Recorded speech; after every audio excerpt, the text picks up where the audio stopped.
Thank you for watching, liking, commenting, sharing, and subscribing right now. I remember the first time I saw Google, bloggers were going gaga over it. I just didn't see why. Until I used it a few times and compared it not to the design of other search engines at the time, but to the utility of what Google provided. And that is when I ultimately switched, because I started looking at results, less at what the web page was designed like. And I was kind of picky back in the day. I guess some would say that I'm just as picky today. But Google's design ethos wasn't the thing that won me over. It was how it really genuinely made things easier to get to. It's kind of hard to imagine what life was like before we had search engines in general, but Google specifically. And I really do believe, after having experienced just about every search engine that was released before Google, you really had to remember things.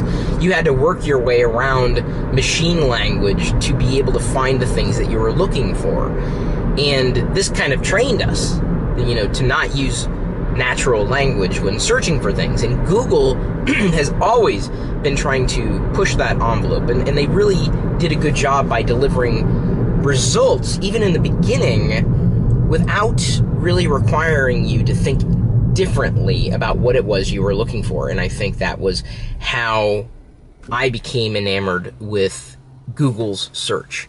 And I've continued to use Google as well as other products, but I keep going back to Google for search. And even though I don't think that Google's on the right track with every one of their products, I like that they constantly iterate. They constantly are in the state of flux and change. And I don't think they rest on their laurels for too long. They're always moving forward. And some people, especially older generations, don't like that. They don't want things to change when they like the way things work. But I'm the kind of guy who does like change and appreciates when things get better over time. It's when they don't get better and change, that's when I become a bit concerned. But Google hasn't really done that with any of their products, and I like the fact that I don't know when I'm going to get a quote-unquote upgrade for software or some service, and that to me is kind of thrilling. It's one of the reasons why I like Google.